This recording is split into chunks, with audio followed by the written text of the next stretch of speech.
Hey there, so today I'm going to continue with the wrestling movie reviews.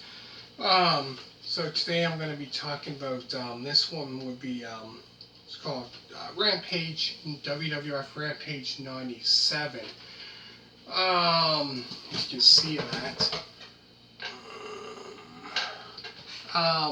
So this one here is from Bad Blood. The Bad Blood in Your House contains all matches from the Bad Blood in Your House from October 5th, 1997 in St. Louis, Missouri. So the matches on this here are Max Mini and Nova versus Muskie and Tarantula, which that there was a bonus match. It was, you know, the reminded me of what's the wrestler used for Dink, you know, Doink, Dink, Wink, when he had the clowns. So it was that kind of match. So that was quite interesting match there. So that was kind of like a bonus match. Actually, that was a bonus match on this one.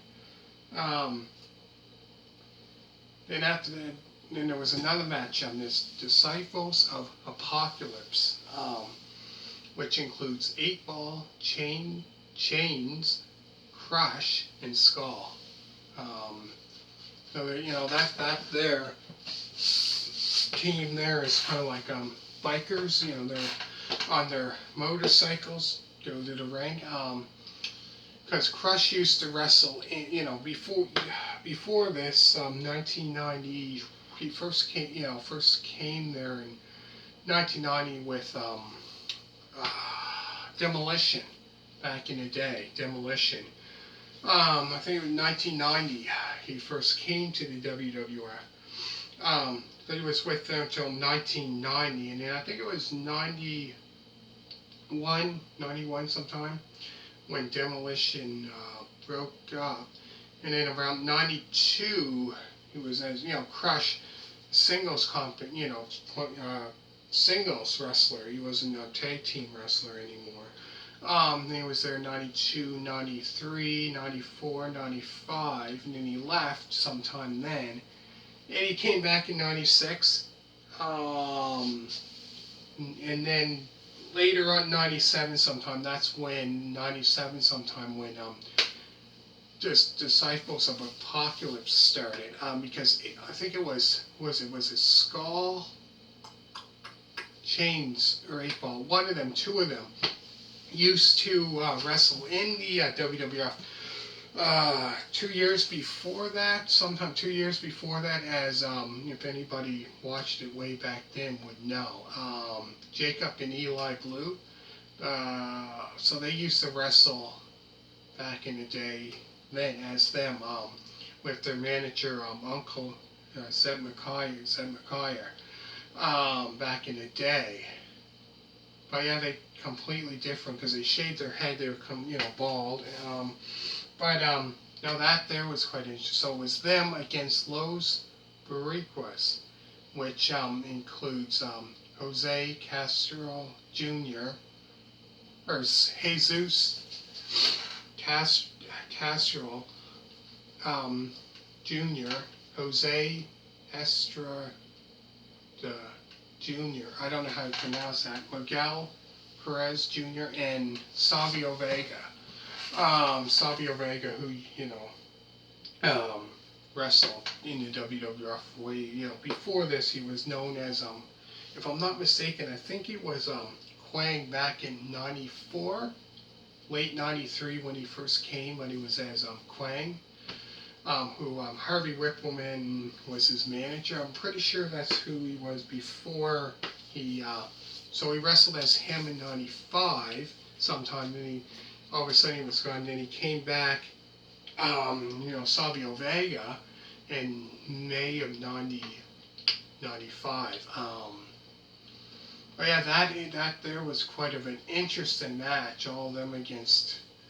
That was a good match here. And then there was a match Bret Hart and the British Bulldog versus the Patriot and Vader in a flag match. So the flag, has the Canadian flag for Canada, and the American flag. So whoever, so here's the turnbuckle. So it's on the pole. So they have to get up and reach the flag, reach it and take it down. Whoever does that, whoever gets that wins the match. But that there was quite interesting, I found. Bret Hart and the British Bulldog against the Patriots and Vader. All great wrestlers, Bret Hart, like, legend. As well as, British Bulldog, like, man, great wrestler. Then there was, another match, Legion of Doom, Hawk and Animal, and Ken Shamrock versus the Nation of Domination. That was quite interesting. I think The Rock was in that. Farouk, trying to think who else. Kama, it might have been Kama Mustafa, who used to be the Supreme Fighting Machine, Kama, who started in the WWF as in '95, sometime in '95 until '96. Even before that, he was known as Papa Shango in late '91, I want to say, when he first started as Papa Shango, or early '92 when he first came to the WWF when it was known then.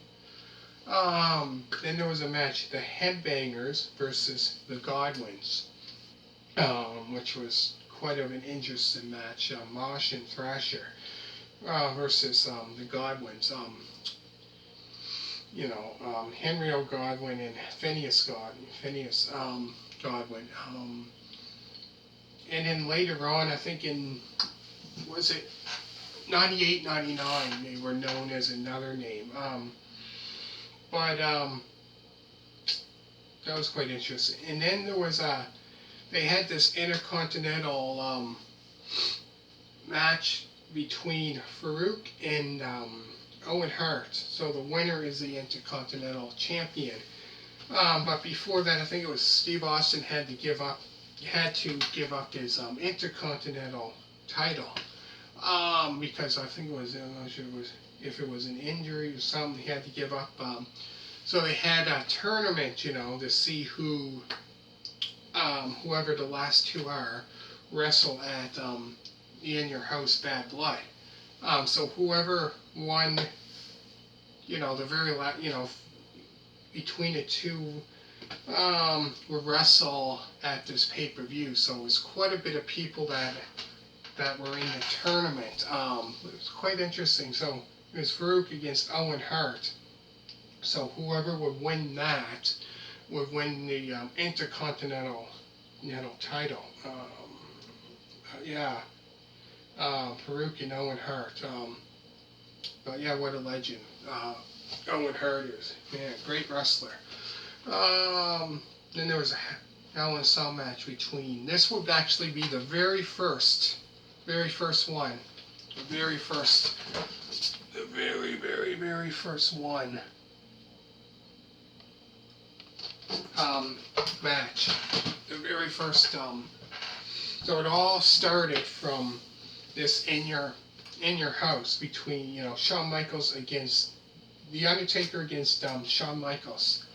At that. And I think, if I'm not mistaken, with this one, I think whoever won this, so I know the next, would face, I think, Bret Hart, if I'm not mistaken. But yeah, this here was a great one, the very first one. So all of a sudden, they're wrestling, and then they're up on the top of the cage there, which is, here's the ring, and then it goes around. It's way up there. Like I said, The Undertaker has so many great matches. I think I did one WrestleMania 15 review, if you want to check that out, which he done same style of match, but against somebody else. you want to check that out. The WrestleMania 15 movie review, if you want to check that out. But yeah, so pretty much, The Undertaker against Shawn Michaels. So this one was a great one.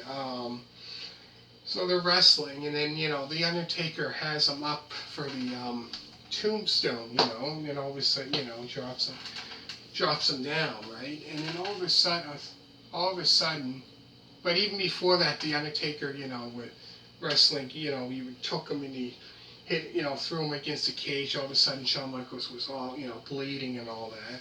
All of a sudden, the lights went out, and that, even before this, Paul Bear, I think his manager back in '97, 96 I should say was the last time, because then he turned his back on him and then was with Mankind, became his manager. But yeah, even before this, Paul Bear was saying, your brother's coming, so he said about being in a fire and all that, he's burned up and all this. And, he's coming back to get revenge on The Undertaker. So this was the actual pay-per-view that Kane made his very first appearance. All of a sudden, the lights went out, and all of a sudden here's Kane walking out, and The Undertaker looks at him like face to face. They're about, the same height, 6'10". The Undertaker, 6'10". Kane's about the same height, big guys, 300 and some pounds. All of a sudden he looks at him like, didn't know what to, think. Then all of a sudden Kane, kicks him, does the, tombstone power drive, and all of a sudden Shawn Michaels, pins him 1, 2, 3, and he wins.